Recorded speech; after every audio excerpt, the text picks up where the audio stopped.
Uh, when we went to St. Louis, a couple of the older youth in our group, a couple of the leaders in our group, uh, were starting to notice something.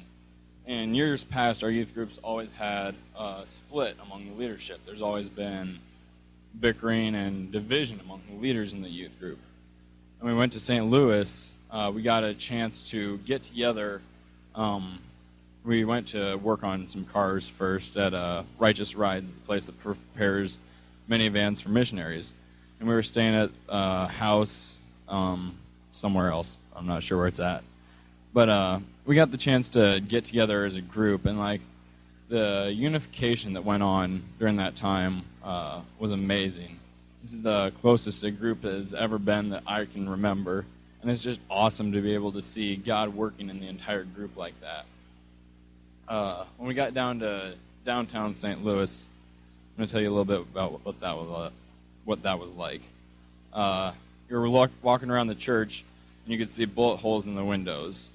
We were talking to one member of the congregation who had been shot in the head, somehow survived it, but he was shot by one of his former best friends. And he was telling us about how his friend had switched gangs, and how then after that his gang went, shot his former best friend, and then burned his body on the sidewalk.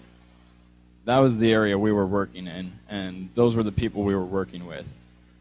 During the day we would work doing a lot of manual labor. We would clean up around the church. We tore out 7 tons of asphalt with a pickaxe and a sledgehammer. That was a lot of work. And then after we would do all that, we would go and we'd get to work with the kids there. And people talk about how hard it was to deal with several kids running around. These aren't just kids running around. These are kids who want attention. These are kids who come from broken homes.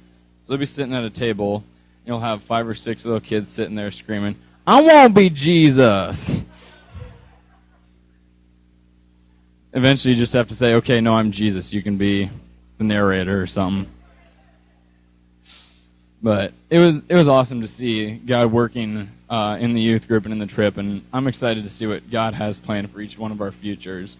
This is a missions trip we're going to lead, or not to lead, we're going to help, but that's going to lead to more. It's not just going to stop there. We're going to go help them, and hopefully we're going to be a huge blessing to them, but then it's going to carry on. Each one of us is going to branch out after youth group, and we're going to carry on and see what God has to do with the rest of our lives, and this is just one step along the way. This isn't the final chapter.